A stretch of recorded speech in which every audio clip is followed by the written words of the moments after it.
Hi, and welcome to our second episode of 2023 of Massachusetts Pirate News. Thank you very much for joining us. I'm joined today by Quartermaster Joe and First Officer Steve. How are the two of you doing? I am doing all right, Jamie. Thank you. I can't complain. Not that anyone would want to listen if I started complaining anyways. Great. Some news of things that are coming up with the Massachusetts Pirate Party. We've pushed our conference back a month to February 18th from noon to 2 p.m. And any pirate is invited to join. That will be online, and we're looking to do another one in about 2 to 3 months' time, hopefully in person. Perhaps up in Lowell, in a place Joe has offered. Yes? One would hope. Great. It's good free space. And of course, you can find us on Facebook, Twitter, and Mastodon, as well as at masspirates.org. And we'd like to hear from you. And, do sign up for our mailing list. Links are in the description. So some stuff happened recently in Cambridge. Arif Syed Faisal, I hope I pronounced that correctly, was shot and killed by, he's a 20-year-old UMass student, resident of Cambridge. Also, I believe went to school in Somerville. And he was shot by Cambridge police. There's some video footage released that he was being chased down the street by multiple police. The police claim that he was harming himself with a knife. And they decided to shoot. I'm not sure. Is this like a beanbag projectile or something like that at him? I don't know why they thought that would de-escalate the situation. But they claim that he then ran at them with a knife, and the only choice they had was to shoot him. So Cambridge is following the following the policy of, I don't know, NYPD, LAPD, many other not great police departments. So we'll put a link into some information about him and what happened from his family and friends, as well as an article in WCVB. We need to demilitarize the police, man. We need to learn how to de-escalate, or we need to have other people who are trained to deal with these situations. Guns can't be the final answer there. Your thoughts? Well, if he was suffering from a mental health break, it sounded like he was a Cambridge student, correct? He was a UMass Boston student. So, I mean, the pressure was on, and you know how much pressure at college can be. So, Yeah. Go ahead, Steve. I was going to say, this could be, I think you could call this an example of sometimes we're, perhaps expecting our police departments to do too much. There is more of an awareness of, I think in at least some communities of, how to better respond to people having, breakdowns, etc. Mental health issues. That's the phrase I'm looking for. But this is,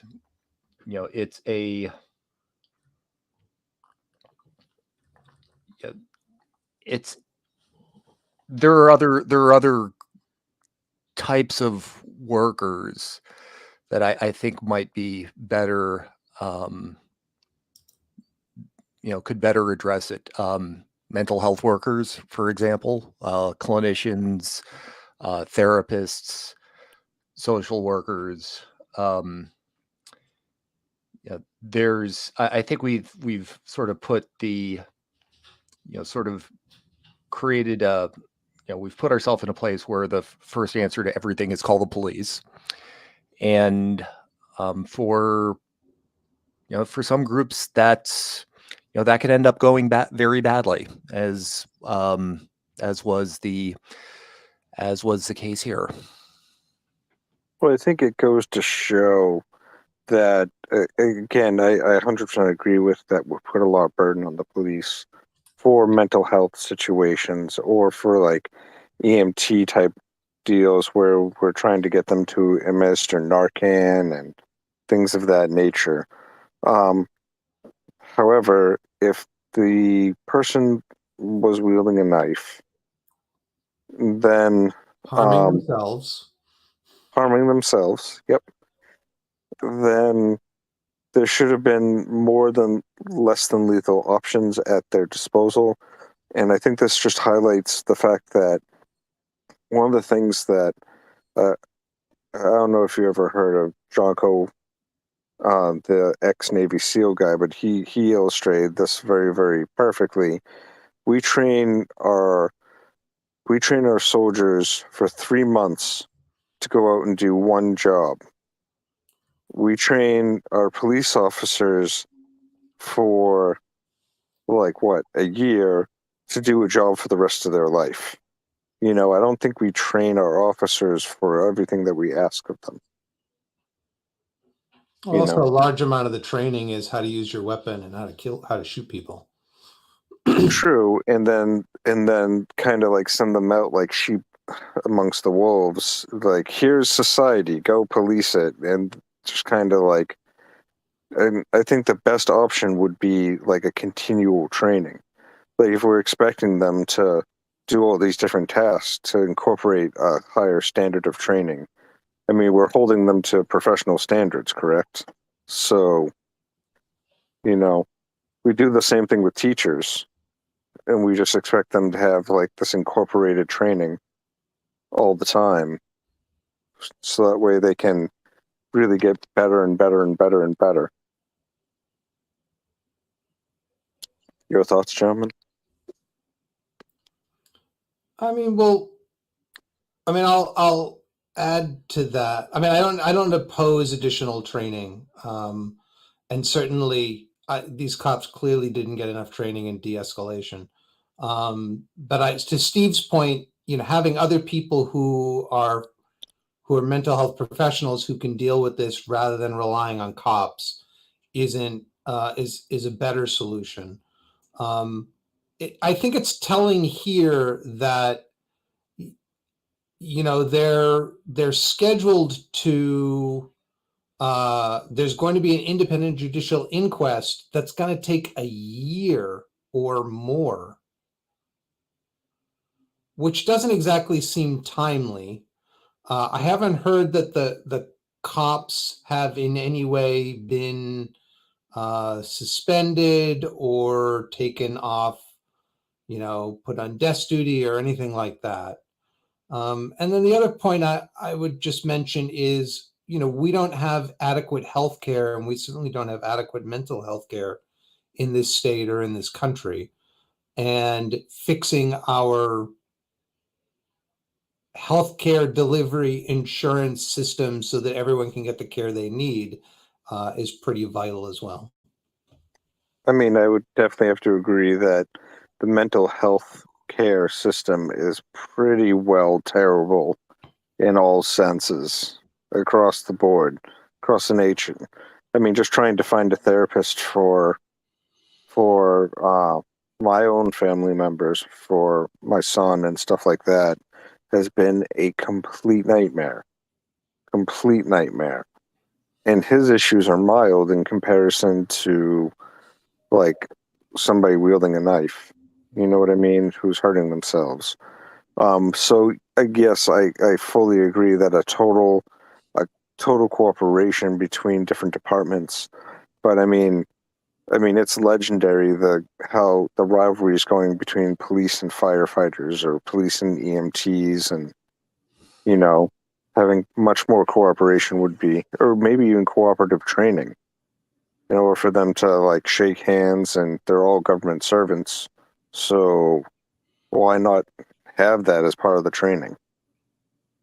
And if they're dealing with a situation, who to call, how to handle it. Certainly an interesting idea. So one thing I just want to mention in doing research on this, I know I've seen various stuff on Twitter, but a lot of the stuff then pointed back to Facebook, and going through the pages about it, it just struck me how awful Facebook is as a way to figure out what is going on or how to find out, how to help long term. Not like there was an action yesterday, but what you can do going beyond that. It's just not a very good tool, and I view it as it's important for ourselves as pirates to make sure that our website, masspirates.org, is useful to our members and that resources are there, so that we need to do a better job, and we do a good job, so that we do the best job we can do to communicate to someone coming to our website what we're doing, and how they can help, and not rely on posting things on Facebook.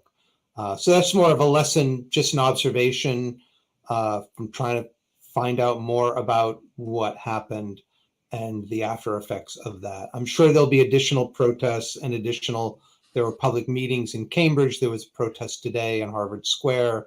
There have been other protests, or remembrances and things like events like that. But how to, keeping track of it is just something that I know we as pirates need to be able to always be better at, so that people can know what we're working on, how they can help, and different things like that. But there's some other news that has come up recently on the national stage. Apparently, another president has found secret, classified, I don't know, seemingly not skiff documents, but who knows? And certainly not the volume of a prior president. But still, we have presidents that have documents from when they were vice presidents or when they were post presidents. And yet, reality winner got, years in jail, and Chelsea Manning got years in jail, and Assange may yet get years in jail. Additional years in jail beyond what he has and what he's dealing with. He's had years in the what is it, the Colombian embassy, and yes, yeah, oh god. And Snowden, of course, is in exile in Russia. So, we have this thing called the Espionage Act. Joe, give us an update. Oh, well, I mean, as far as the president goes, we're definitely dealing with a couple presidents that are a little bit loosey-goosey on the whole, classified documents. And yet somehow they didn't fall into anyone's hands to be public. Why do we have so many documents, flowing around? Why can they not be public? I do apologize, gents. I have to go. Okay. No worries. Yeah. I mean, there are, I think there are there are a bunch of issues here, but if you, as Joe was saying, there is a tendency to, I believe, my opinion, there is a tendency to overclassify things at the federal level. The other is, the combination of cases, and I mean, granted, the circumstances are very different. Where you have a former president that took documents, impeded the fought the National Archives attempts to give them back, and What documents? what documents? And then you have another president who's found them, announced it, is cooperating. One of the things that the Espionage Act doesn't have are there isn't a there's very little justification that you can there's very little justification. So for example, you can't Snowden or Reality Winner could not have said that they are doing this in in the pub because the information is in the public interest. And they're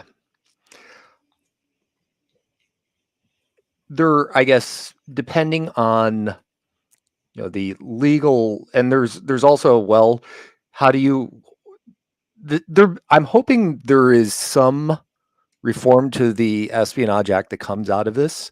I don't see either President Biden or former President Trump being given the jail sentences that Manning and Reality Winner have gotten.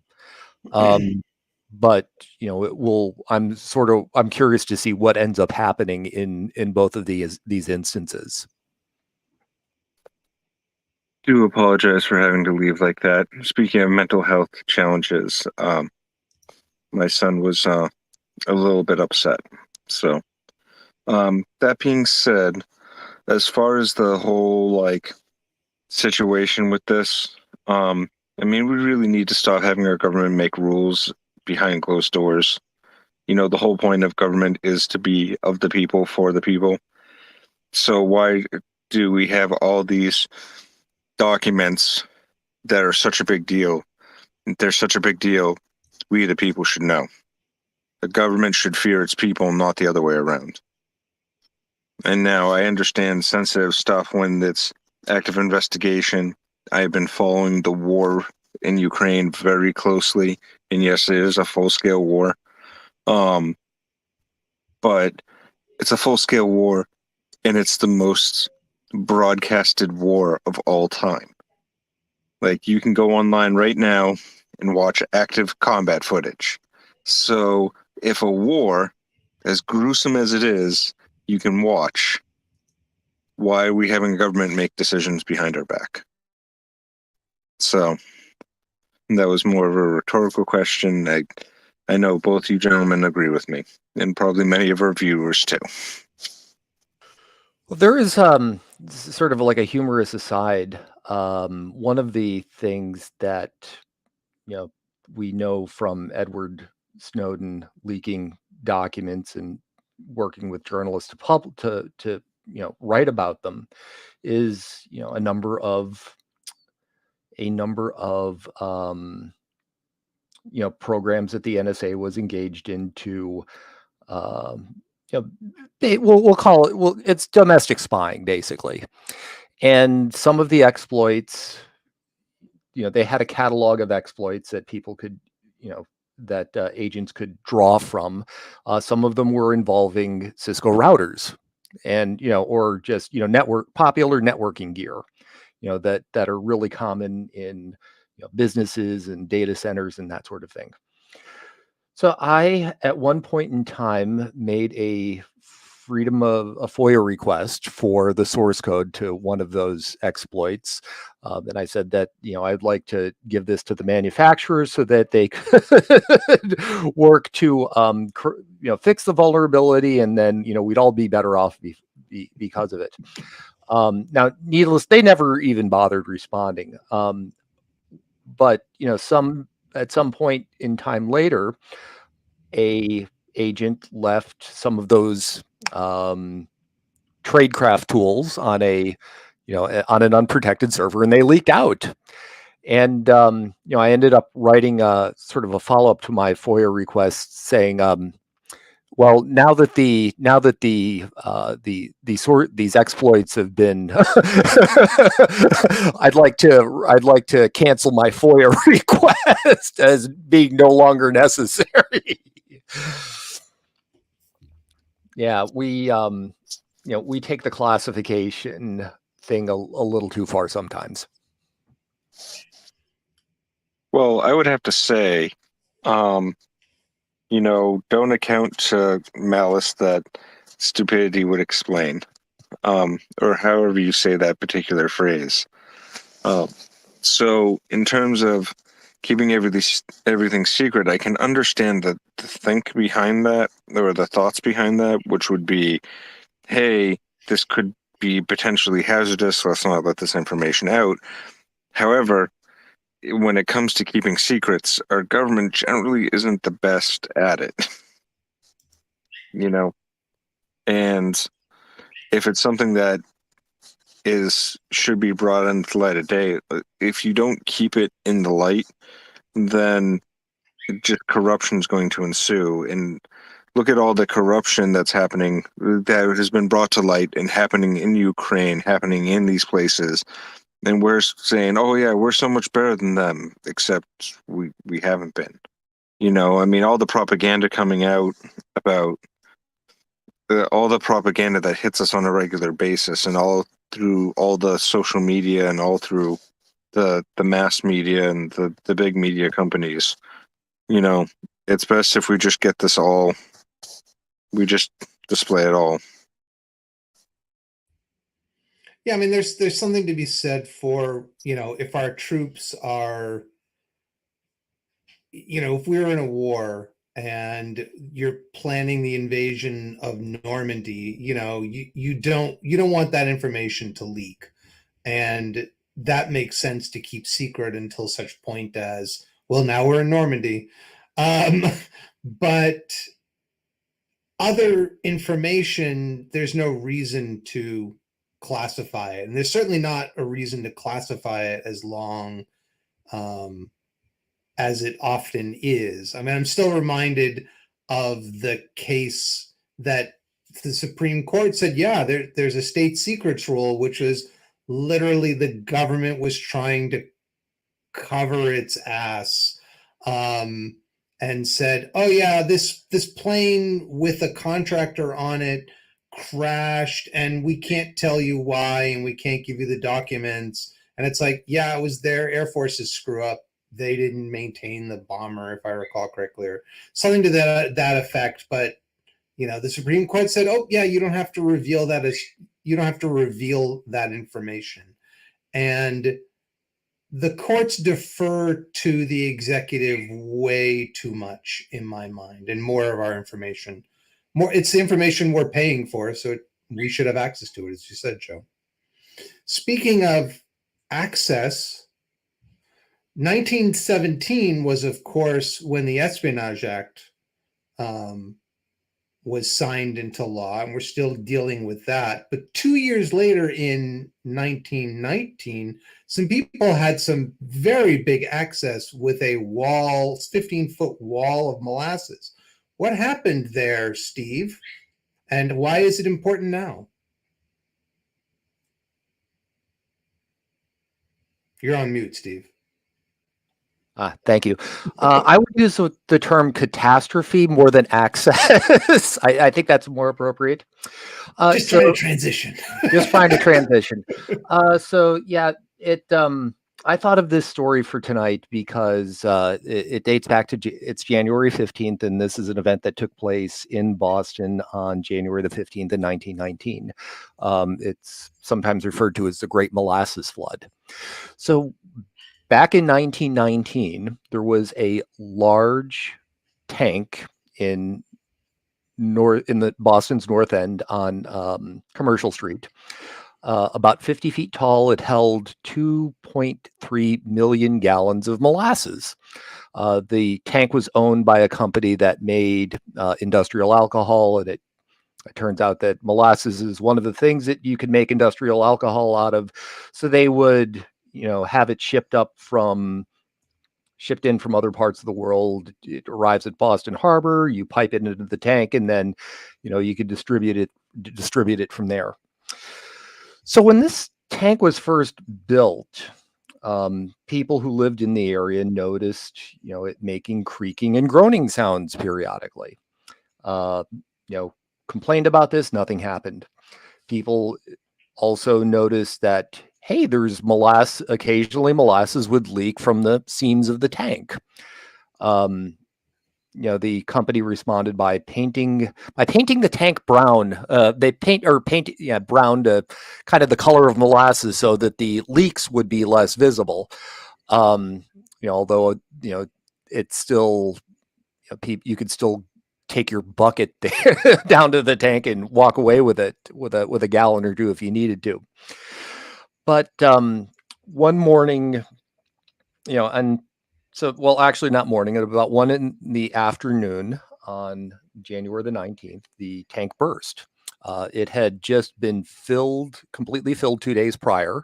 So a ship full of molasses arrived at Boston Harbor. They heat the molasses to pipe it through, the, pipe it into the tank, and then, it gets to cool down from there, although cooling down 2.3 million gallons of anything will take a while. So when this thing burst, it basically unleashed a wave of molasses that was traveling at about 35 miles an hour, because this stuff is warm. Remember, the accident killed 21 people and injured another 150 others. It took months to clean up. So you started off with this warm, runny molasses that, after it got out into the January cold, turned into, well, forgive the pun, but it thickened up like molasses in January.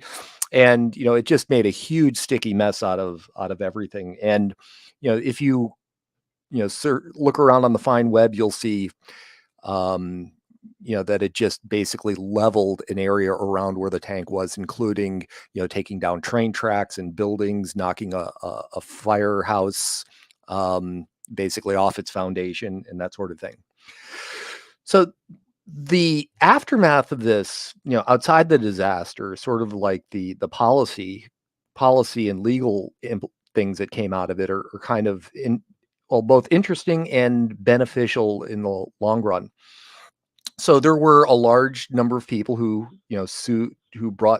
took the company to court. They claimed negligence.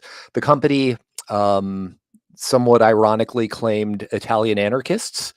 The North End at that point in time was, it was Boston's Italian neighborhood, and Italian anarchists were kind of a thing back in the day. We have Sacco and Vanzetti a few years later. But after spending Who were framed. who were framed, So said my grandfather, and I believe him. yes. But so this was actually the first class action lawsuit in the United States. So it sort of established a precedent for doing that when you have having a large number of people who were harmed by a single entity, company, whatever. The settlement was somewhere around $628,000. And one of the other, sort of the more long-lasting things is this tank was built, when the folks who built it, no one had to sign off on the design. They didn't even need a building permit. So now, one of the reforms that came out of this is a requirement for like engineer stamps and architectural stamps on plans, and having to submit them and having to get them approved. So, kind of the whole health, safety, and welfare aspect of things. So, yeah, it's kind of not, it's an incident that's not much known outside of Boston, I think, but it's something that had long lasting changes attached to it. Thanks, Steve. Also, Boston is known sadly, for the Coconut Grove fire in 1942, which well, it was a nightclub, and a large number of people, they, if I recall correctly, they barred the doors, and many people died at that. And that's part of the reason why we've got some of the fire safety laws that we have now. And all that regulation helps. So with that, to clouds with silver linings, we wish you all adieu, and do check us out at masspirates.org. Thank you, Joe and Steve, for joining me today. And do, like, share, subscribe, sign up for our mail list and all that.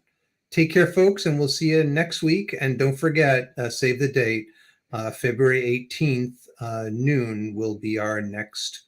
It's only a 2-hour conference, but it's still our next quarterly conference. And have a wonderful, wonderful winter. And if I could just add one quick thing. Yeah. If anyone would like to come and help us with these videos, we would love to have you. Send us email at info@masspirates.org. Thank you. Bye, folks. Thank you. We had one person